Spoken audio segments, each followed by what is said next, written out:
A través de nuestro hermano Antoine, el poder transformador de la palabra de Dios.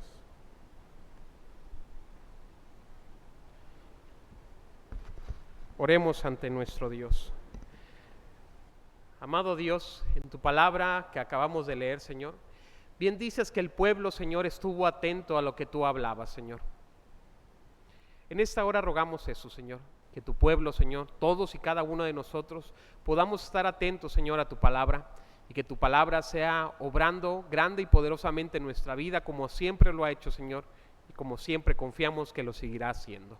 Seas tú, Señor, honrado y reverenciado, y que en esta hora, Señor, no rogamos por tu palabra porque es santa y bendita, sino rogamos por nosotros que podamos entenderla, comprenderla, que podamos vivirla, Señor, que podamos tener aprecio a tu palabra, Señor, y entender que es el medio divino, Señor, que tú nos has dado para nuestra transformación, para ayudarnos, para consolarnos, para estar con nosotros, Señor.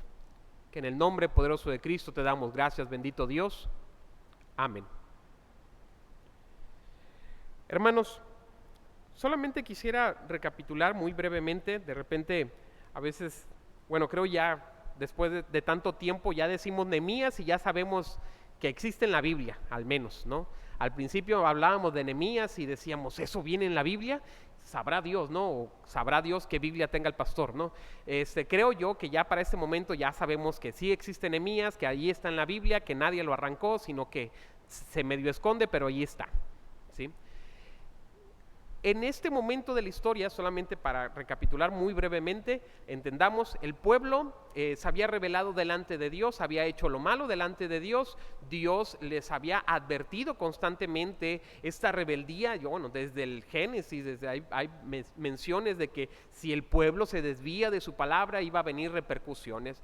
Muchos profetas Dios mandó antes de estas repercusiones, pero llegó el momento en el cual ya no hubo vuelta atrás y vino el pueblo de Babilonia a conquistar y se llevaron se fueron llevando a parte del pueblo de Dios, ¿no?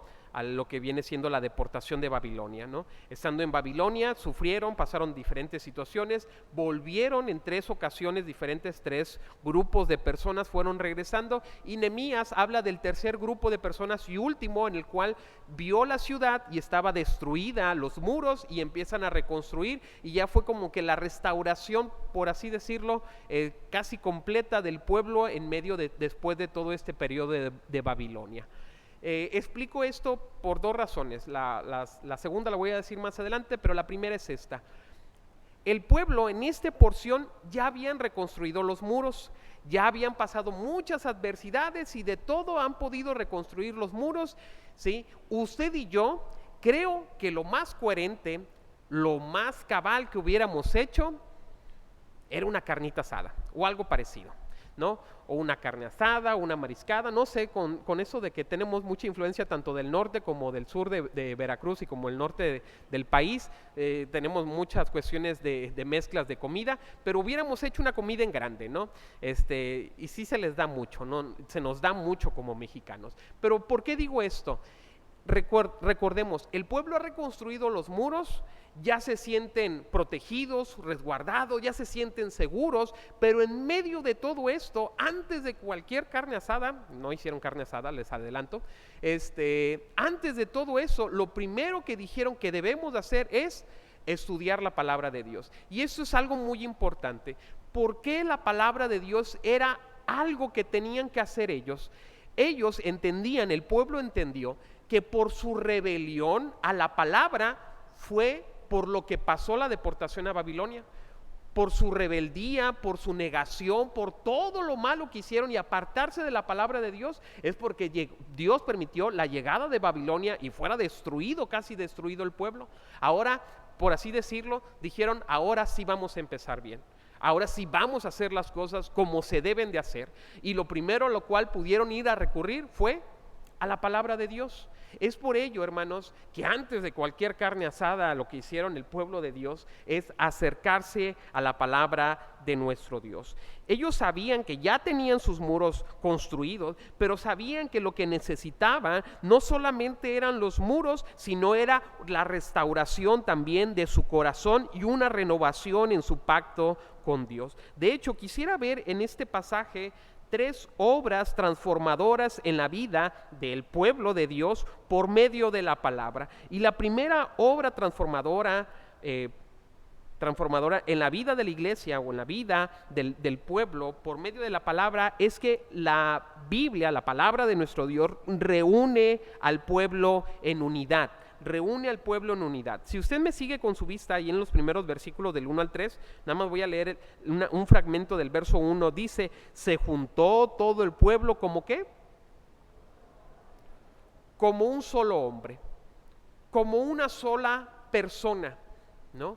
Y esto es interesante. De las únicas ocasiones en las cuales nos mencionan esta unión, nos mencionan de que cuando el esposo y la esposa se casan, ya no son dos, sino son una sola carne, ¿no? Y aquí nos hablan una ilustración, lógicamente nadie se casó aquí, sino que nos da una ilustración de que lo que hizo la palabra de Dios fue reunir a todo el pueblo como una sola persona. No se trató de una reunión obligada por decreto, no se menciona el día tal, a las horas tales, todos se van a... No.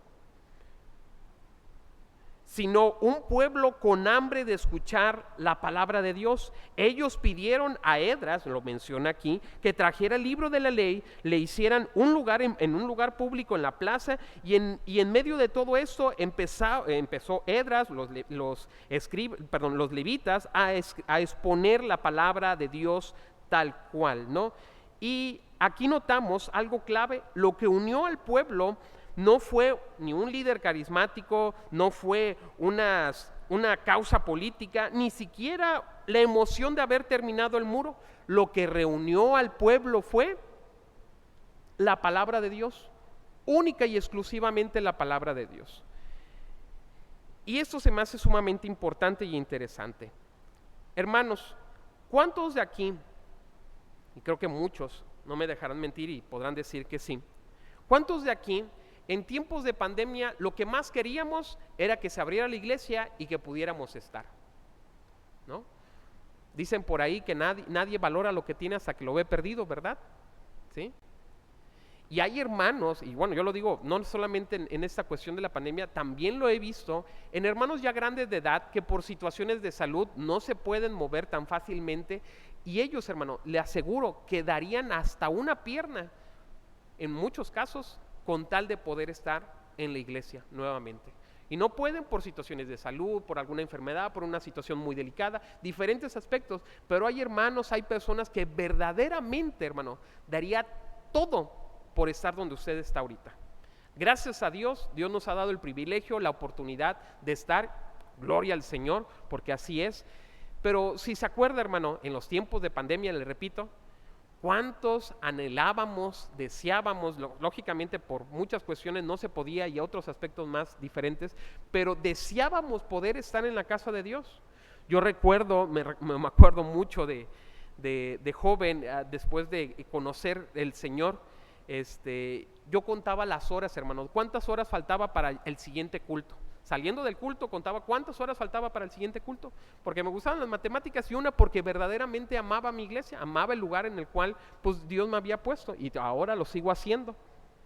No cuento las horas, pero sí sigo amando a la iglesia. Pero a lo que voy con todo esto, hermano, los programas, muchas otras cosas pueden ser motivaciones buenas, pero lo que más nos puede ayudar a reunirnos es la palabra de nuestro Dios. En los estudios de entre semana, lo que es el lunes de las damas, el miércoles de estudio y el viernes de oración, hay pan y café al terminar, ¿sí? Y yo sé que hermanos van a venir y van a decir, uy, pan y café, gloria al Señor, ¿sí? Pero estoy seguro que si quitáramos el pan y el café, quiero pensar yo, o a lo mejor tengo mucha fe, pues usted va a seguir viniendo, ¿no? Los que vienen van a seguir viniendo, porque ahora sí, Jesús dijo, ustedes nada más me siguen por la comida. Quiero yo pensar que los hermanos que vienen entre semana, pues no vienen porque dicen, híjole, aparte de la oración va a haber un cafezazo, que yo sé que la hermana lo hace muy bien, pero no venimos con ese firme propósito de acabarnos todo el café. aunque parece que sí, ¿verdad, hermana Sarí? Pero a lo que voy es a esto, hermano. Lo que realmente motiva, alienta y hace que la iglesia se reúna no son los programas, no son las dinámicas, no son la forma en la cual hacemos las cosas, no es ni siquiera el clima, es verdaderamente la palabra de nuestro Dios. Y si usted no cree eso, está muy equivocado. Déjeme decirle algo, una historia que me gusta mucho, de un escritor que se llama David Platt. Él menciona algunas historias en su libro de cuando ha ido a predicar a Asia, a China, donde es el evangelio perseguido. Menciona una historia parecida a esta, muy similar a esta, porque no la recuerdo con las palabras precisas, pero parafraseando es así. Para poderse reunir la iglesia secreta en China, hermano, se tienen que meter al bosque, en un lugar apartado, muy apartado, y en una pequeña casa, por así decirlo, levantada con palos, con madera solamente, no tienen luces, tienen solamente una vela, y en medio, ¿usted cómo cree que se sienta? ¿Así como se siente ahorita aquí el clima?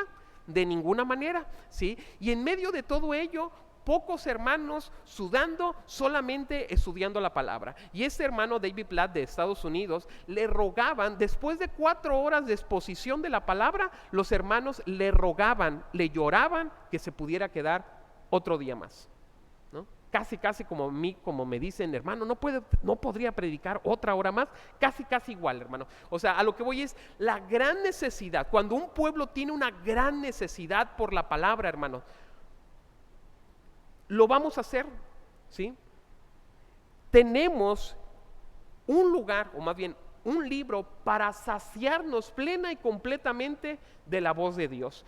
Yo estoy un poco disgusto, por así decirlo, con algunos cantos cuando mencionan de que tenemos hambre de Dios. Entiendo la expresión, la Biblia lo expresa, la Biblia expresa como el siervo brama por las corrientes de las aguas, así brama por mí, oh Dios, el alma mía. Yo entiendo esa expresión, pero creo que a veces suena muy hipócrita de una persona, no las conozco, pero si una persona no conoce la Biblia, no, más que no que la conozca, no lee la Biblia, no ora al Señor, ¿cómo me puede venir a mí a decir que tiene hambre de Dios? Es completamente incoherente no leer la Biblia, no orar y aún así decir tengo hambre de Dios. No sé si me explico, ¿sí? Porque, hermano, usted y yo tenemos en dónde saciarnos. Saciarnos plena y completamente tenemos, ¿no? Decía un predicador, ¿quieres que Dios te hable? Lee la Biblia. ¿Y quieres que Dios te hable audiblemente? Pues léala en voz alta, nada más, ¿no?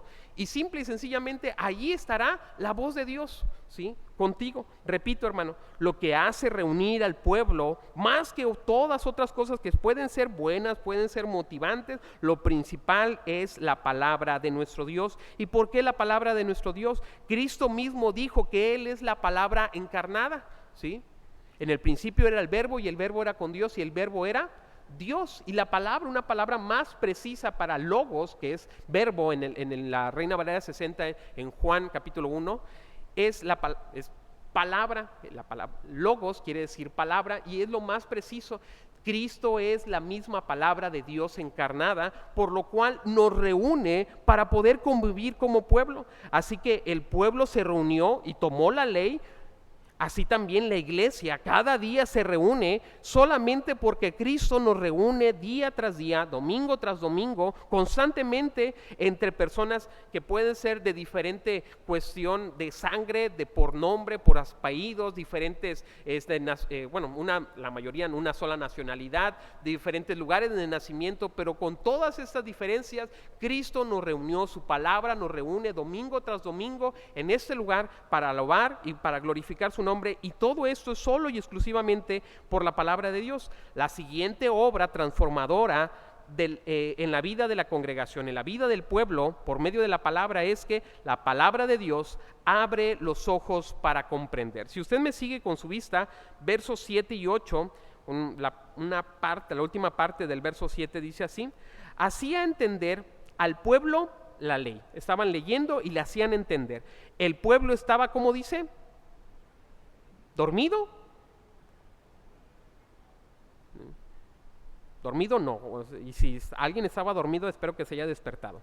Estaba atento en su lugar y leían el libro de la ley de Dios claramente y ponían sentido de modo que entendiesen la lectura. Eso nos muestra, hermano, que no basta solamente con leer la palabra, es necesario comprender la palabra de nuestro Dios, ¿sí? Yo sé que hay hermanos que tienen una lectura muy ávida y qué bueno que así lo tienen, pero tristemente, no solamente en México, luego también en Tamaulipas tenemos unos índices de comprensión lectora muy bajos, hermanos, muy bajos. De por sí en Tamaulipas somos de los que menos leen a nivel nacional y a nivel mundial. México es de los países que menos leen, todavía Tamaulipas estamos tantito peor. Y luego, para acabarla con todo ello, el índice de apreciación de la lectura, de la comprensión lectora, es bastante bajo. Yo lo que le puedo recomendar mucho, hermano, muchísimo. Yo sé que algunos, bueno, me acuerdo que en otros tiempos, no sé si aquí, pero en otros lugares, me acuerdo que en otros tiempos en la escuela dominical siempre se pedía lista de cuántos capítulos leyeron en la semana, ¿no? ¿Sí? Y algunos llegaban y decían, no, yo leí la Biblia. ¿Cuántos tiene la Biblia? Esos, al derecho y al revés, en una semana, ¿no? Algunos sí, pues, si lo hacían, qué bueno, ¿no? Otros quiero pensar que no mentían, pero otros pocos capítulos y diferente, ¿no? Si algo yo le puedo recomendar, hermano, independientemente que pasen lista de eso o no, que no se hace ahorita y no hay ningún inconveniente, lea la Biblia. Y aunque sea, hermano, aunque sea, le pido que lea un capítulo por día. Se va a tardar 3 años y fracción en leerla, pero no hay prisa, ¿verdad?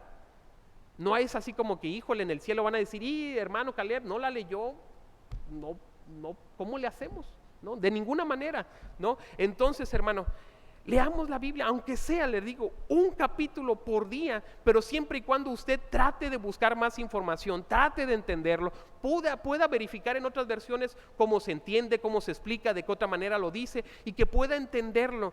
Porque le voy a decir algo, perdón por mis referencias muy cultas, pero les voy a decir algo. Me acuerdo de un fragmento de una película que se llama Piratas del Caribe y había un personaje que un ojo se le caía. Y recuerdo, esto no importa, lo que importa es esto. Estaban en una balsa y en medio de toda esta balsa recuerdo que este hombre había oído del Kraken y empieza a leer una Biblia, ¿sí? Y empieza a hacer como que la lee y le dice, oye, pero tú ni sabes leer. Y le dice, pues es que a lo mejor te dan méritos por intentarlo. No, hermano, no, aquí el asunto no es intentarlo, es comprender lo que dice la palabra, lo que comprender, darle el sentido. De hecho, si usted se fija, el pueblo de Dios no solamente leyó, los levitas no solamente leyeron, hacían entender al pueblo. Y una cosa, algo particular e importante, ¿por qué el pueblo tenía que explicarlo? Por 2 cosas. Una, porque el pueblo judío, gran parte de los que estuvieron en Babilonia, empezaron a aprender lo que es el arameo. La Biblia fue escrita en 3 idiomas principales, en hebreo, casi todo el Antiguo Testamento, con algunas partes en arameo, es el segundo idioma, y el Nuevo Testamento en griego, hebreo y arameo. ¿Sí? Entonces, hermano, los que estuvieron en Babilonia, habían ciertas palabras que al momento de estarla leyendo no entendían a qué se refería y hacían mención de que, bueno, ya hacían una traducción, ya ayudaban a entender, a explicarle al pueblo a qué se referían esas palabras en hebreo principalmente. Y la segunda razón es porque la Biblia, hermano, nosotros podemos leerla, pero el detalle con nosotros, y más con nosotros, es que tenemos una desconexión, una geográfica, no somos de aquellos lugares, no entendemos muchas cosas, usos y costumbres de aquellos lugares. 2, una cuestión de lenguaje, no es nuestro mismo lenguaje, al de aquí, al de allá, y hay mucha dificultad para entender todo esto. Por dar un ejemplo, hace algún tiempo lo comenté, cuando quisieron traducir una Biblia para algunas tribus en África, cuando dice, Salmo 51, lávame y seré más blanco que la nieve, el arrepentimiento de David, pues decían, ¿cómo les vamos a traducir nieve si esta gente jamás en su vida ha visto la nieve? O sea, ¿cómo le explico qué es la nieve? Entonces los traductores, en lugar de ponerle nieve, le pusieron, no me acuerdo qué palabra, pero viene siendo lo que es la carne del coco, le dicen, o lo que viene dentro del coco. Le dijeron, así eso hace referencia, ¿no? No es la idea precisa, pero es la idea en general de que la blancura del Señor cuando Él nos restaura, ¿no? Lávame y seré más blanco que la nieve, dice David, ¿no? Hermanos, tenemos una desconexión geográfica, de usos y costumbres, de lenguaje y de tiempo, ¿sí? No es lo mismo lo que nosotros comprendemos hoy a lo que comprendían hace más de 1500 antes de Cristo, que es cuando Moisés escribió el Pentateuco. No es lo mismo, ¿sí? A lo mejor si usted y yo hubiéramos sido Eliseo, no hubiéramos puesto y vino un carruaje de fuego y se llevó a Elías. A lo mejor alguno de aquí hubiera dicho y vino un Tesla prendido con fuego y se llevó a Elías, ¿no? Otra forma de expresarlo bajo nuestro propio entendimiento y criterio. ¿Por qué digo todo esto? Es difícil entender bajo todo ello, pero por eso, hermano, es necesario que usted y yo podamos hacer toda nuestra labor de poder entender la palabra. Y otra cosa sumamente importante, la predicación, hermanos, esto nos ayuda a entender mucho qué es la predicación. La predicación lo podemos decir, o a mí me ha gustado resumirlo en base a otros libros, en dos cosas. La predicación solamente son dos cosas, y si una predicación no tiene estas dos cosas, no es predicación y nos hacemos un daño escucharla. La predicación es explicación y aplicación de la palabra, nada más. Explicar lo que dice la palabra y aplicar qué tiene que ver todo esto en mi vida y cómo me ayuda, qué tiene que ver conmigo, ¿no? Explicar la palabra y aplicar la palabra. De eso se trata la predicación, hermanos. Es por ello que el pueblo lo que hizo era leer la palabra y explicar la palabra, ¿sí? Solamente empezaron a leer la palabra y poderla entender. Ahora, es necesario otra cosa fundamental en todo lo que es el entendimiento de la palabra de nuestro Dios.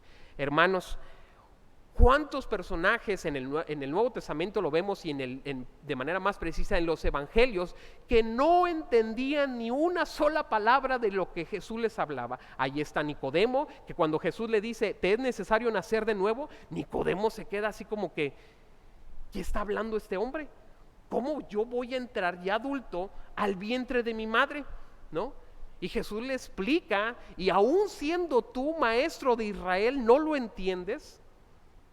Hermanos, no es porque Nicodemo fuera cabezón, bueno, aparte de eso, era porque Nicodemo necesitaba nacer de nuevo, el Espíritu Santo del Señor. Hermanos, usted y yo, por más que podamos ser académicos, por más que podamos estudiar intelectualmente, no vamos a entender y no le vamos a comprender la palabra si el Espíritu Santo de Dios no obra en nuestro corazón, no obra en nuestro entendimiento para comprender la palabra y vivir la palabra de nuestro Dios. Por eso me gusta mucho como lo dice Lucas 24:45, cuando van los discípulos camino a Emaús, ya Cristo ha resucitado, se encuentran con un hombre, ellos no saben quién es, y Cristo les empieza a decir cómo la palabra, y es en ese sentido, es del Antiguo Testamento, hablaban de él. Por eso estos hombres dice, les abrió el entendimiento para que comprendiesen las escrituras. En otras palabras, hermano, usted y yo no las vamos a comprender, y no es una falta solamente de comprensión lectora, sino una falta del Espíritu Santo de Dios en nuestra vida. Necesitamos del Señor para comprender la palabra del Señor. Por eso bien dice el Salmo 119, verso 18, abre mis ojos y miraré las maravillas de tu ley. Abre mis ojos y miraré las maravillas de tu ley. Pero tercero y último, hermano, y esto me conmueve y me gusta mucho, en el verso 9, en adelante, del verso 9 al verso 12, vemos la tercera y última, obra transformadora en la vida del pueblo por medio de la palabra. Y es que la palabra produce arrepentimiento y gozo.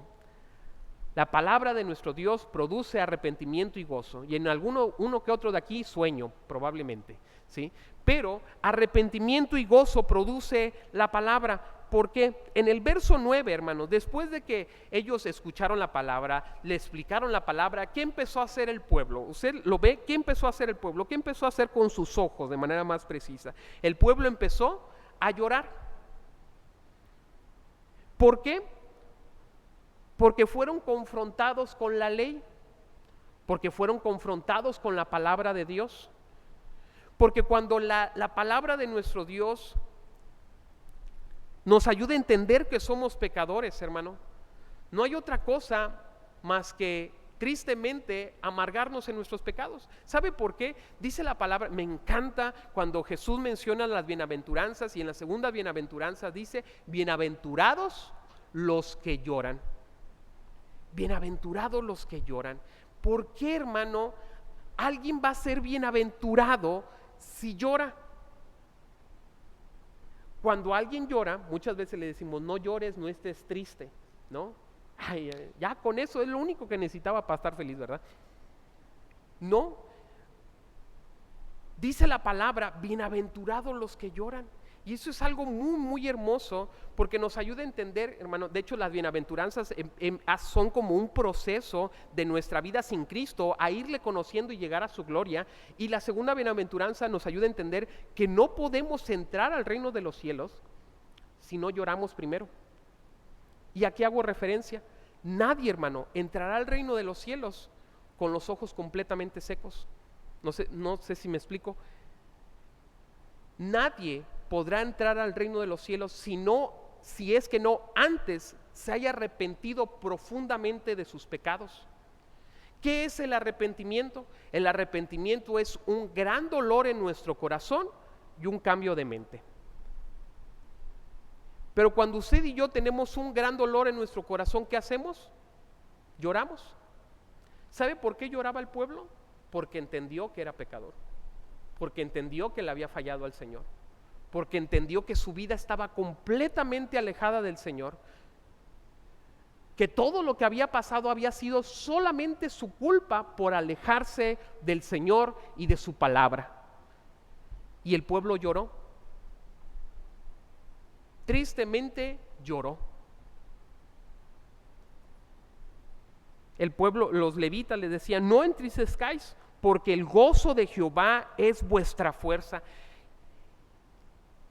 Dos sentimientos, hermano, deben de vivir en la vida de todo cristiano. Y si usted no tiene estos dos sentimientos, o solamente tiene uno, dirían por ahí los del IMSS, chéquese, estamos en un problema. Dos sentimientos deben de vivir en la vida de todo cristiano, y si usted solamente tiene uno o no tiene ninguno, tiene un problema con el Señor. Los dos sentimientos son, uno, la tristeza profunda por el pecado. Si usted, hermano, no siente nada por su pecado, ¿quién no siente nada? Un muerto. A un muerto usted lo puede patear, le puede hacer lo que quiera, puede hablar mal de él, ¿y qué va a hacer? Nada. ¿Por qué? Porque no siente nada, ¿sí? No nos van a jalar las patas. Un muerto no siente nada y no nos hace nada. Hermano, si usted no siente nada por su pecado, puede ser que nunca haya vivido realmente en Cristo. Puede ser que usted esté muerto en sus delitos y pecados, simple y sencillamente. Si usted sigue sabiendo que su vida está en pecado, que su vida está muy alejada de Dios y no siente nada, hermano, realmente no es hermano. Realmente tiene un problema con Dios, porque Dios a lo mejor llegará en aquel día y usted dirá, Señor, Señor, nunca os conocí, apartados de mí, hacedores de maldad. No solamente es tristeza por el pecado, lo otro, hermano, y es lo que continúa diciendo el pueblo. ¿Sabe por qué los levitas se acercaban con las personas que estaban llorando y le decían, no lloren, nuestro Dios es nuestra fortaleza? Porque el segundo sentimiento que debe de vivir en el cristiano no solamente es tristeza por el pecado, también el gozo y la alegría de ser perdonado. Si somos perdonados, hermano, debe de haber un gozo tan profundo, tan enorme y tan grande, a la misma, más grande de lo que fuimos pecadores. No sé si me explico. Si la tristeza de nuestros pecados es un sentimiento muy grande, el gozo de ser perdonado debe de ser aún mayor, porque fuimos perdonados de esa deuda. Porque no nos podemos sentir tristes toda la vida, porque saber que somos perdonados. Hermanos, el pueblo fue llamado, fue exhortado para que ya no estuvieran tristes, sino que no solamente vieran su pecado, sino que también vieran que la gracia de Dios era más grande que su pecado, que habían encontrado en Cristo perdón y salvación. En Dios habían encontrado perdón y salvación. No solamente la ley venía a juzgarles, no solamente la ley venía a decirles: tú eres pecador, no puedes salir, no hay salvación, sino decirle: pero solamente hay una forma de ser perdonados, y es por la gracia del Señor. Decía John Newton, el escritor del himno Sublime Gracia, en su edad ya avanzada de edad y ya perdiendo la memoria, ya perdiendo la noción de algunas cosas, decía: solamente dos cosas debo de recordar durante todo lo que resta de mi vida: soy un gran pecador y Cristo es un gran salvador. Solamente eso, hermano, solamente eso. Soy un gran pecador y Cristo es un gran salvador. Charles Spurgeon decía: yo peco como un hombre y Él perdona como un Dios. Hermanos, el pueblo fue llamado a tomarse de la gracia del Señor, encontrar el perdón de sus pecados, que la gracia haya sido tan grande para perdonarlos y para que después de andar en Babilonia regresaran ahora y empezaron una vida en comunión con el Padre y poderse sentir profundamente amados y perdonados. Bien dice Cristo: estas cosas os he hablado para que mi gozo esté en vosotros y vuestro gozo sea cumplido. El arrepentimiento sincero, hermano, no termina en tristeza. El arrepentimiento sincero empieza con la tristeza y termina con el gozo del saber de que somos perdonados, de que somos amados. No seamos arrogantes de pensar que nuestro pecado es más grande que su gracia. De ninguna manera, hermano. No puede ni existe un pecado más grande que la gracia del Señor. No existe, hermano. No hay pecado más grande que la gracia del Señor. Podemos encontrar el perdón en Cristo como nuestro Señor y Salvador. No hay verdadero gozo sin primero no hay arrepentimiento. ¿Sabe? Algo que hizo el pueblo, después nos dice la palabra en esos mismos pasajes, que después de que el pueblo entendió que no tenían que estar tristes, fueron a sus casas y empezaban a compartir. De hecho, lo voy a leer porque es más interesante. Verso 12: y todo el pueblo se fue a comer y a beber, porque les dijeron: váyanse a comer y a beber, dice: a comer y a beber, y a obsequiar porciones y a gozar de grande alegría, porque habían entendido la palabra que les habían enseñado. Pero mucha atención, no solamente digamos: sí, el pueblo fue a comer y a beber, dice: y a obsequiar porciones. Cuando usted y yo entendemos que somos completamente inmerecidos de la gracia del Señor, como lo escribe John Newton en el himno Sublime Gracia del Señor, que aún que pecador salvó.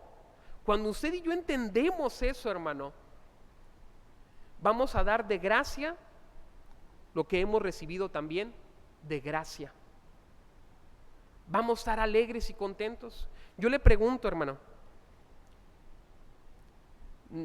creo que es una mala práctica, y el hermano Sergio, que fue doctor lo entenderá, pero hay personas, yo no las conozco y no piensen que lo digo por usted, porque ni me las sé y ni me diga a mí, pero hay personas que a veces se toman un té, una hierba o cualquier cosa que un vecino les dijo, el vecino que no tiene absolutamente nada de idea de qué es la medicina, muy probablemente, pero a él le sirvió, va con usted y le dice: oiga, vecina, esta hierba me la encontré en mi patio, no sé cómo le hice, pero me sirvió, ¿no?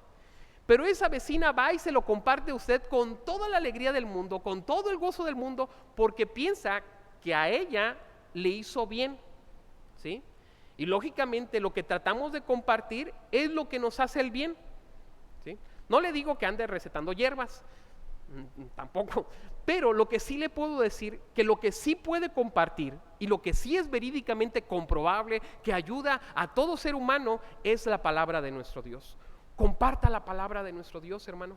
Si esa palabra ha sido el bien para usted, para su familia y para todos nosotros, compartamos la palabra. ¿Por qué? Porque el pueblo, después de entender que fue perdonado, después de entender la gracia del Señor más grande que su pecado, fue a su casa, se alegró, se contentó, pero también en medio de todo esto compartió con los demás. ¿Pudo compartir con los demás? Hermanos, que en esta hora podamos entender, primero, nuestros pecados son sumamente grandes. Dios aborrece nuestros pecados, y en medio de todo ello, con todo el aborrecimiento de Dios para con nosotros y por nuestros pecados, Dios ha dado a su Hijo unigénito, Cristo Jesús, para el perdón de nuestros pecados. Si hubiera alguien que no le conoce, hoy puede venir a Cristo y encontrar el verdadero perdón para su vida, para su alma, para encontrarse delante de Dios el día que Dios le plazca y que podamos encontrarnos delante de Él, y Dios nos preguntare, suponiendo que Dios nos preguntare, ¿por qué debo de dejarte entrar a mi cielo? Cada uno pueda decir, no por mí, por la obra de Cristo. No por lo que yo hice, sino por lo que Cristo hizo en mí. Porque cuando yo era pecador, Cristo murió por mis pecados y Él pagó el precio por mis pecados para presentarme ahora justo delante del Padre. Y todo aquel que está aquí y está en Cristo y conoce todo esto, hermano, repito, dos sentimientos deben de estar en la vida de todo cristiano: el profundo dolor por nuestro pecado. Si usted no lo siente, puede estar muerto. Y el otro es la alegría y el gozo de saberse que somos perdonados. Y cuidado, como les decía, si solamente tenemos uno de ellos, es un peligro. Judas, hermano, solamente tuvo remordimiento, tuvo un gran pesar por sus culpas, pero eso fue y lo llevó ¿a qué? A ahorcarse. Si solamente tenemos dolor, no nos va a llevar a algo bueno. Pero si entendemos que aparte del dolor del pecado, entendemos la gracia, y entiéndase bien, si usted y yo solamente decimos, yo quiero solamente tener el gozo de ser perdonado, sin el dolor del pecado, ¿sabe cómo vamos a vivir? Vamos a vivir, pues al fin Dios me perdona, yo puedo hacer lo que yo quiera, su gracia es tan grande, pues que, ¿qué necesito yo? Nada, Dios me perdona, ¿no? Y nos agarramos solamente de decir Dios es amor, justo no, amor, y ya. Hermanos, dolor por nuestros pecados, pero entender también que la gracia es más grande. Y con ello, hermano, solamente deseo que Dios nos ayude, hermanos. Si hemos comprendido que somos pecadores, que somos nosotros pecadores, que Él es el perdonador, dador de gracia, de vida eterna en Jesucristo, podamos vivir agradecidos por su gracia y podamos compartir su palabra. Y si hubiera alguien aquí sin Cristo, que en esta hora pueda encontrar el verdadero y único perdón para su vida en Cristo Jesús. La única forma para reconciliarse por Dios por medio de Cristo Jesús. Yo les invito, hermano, que nos pongamos de pie y oremos ante nuestro Dios.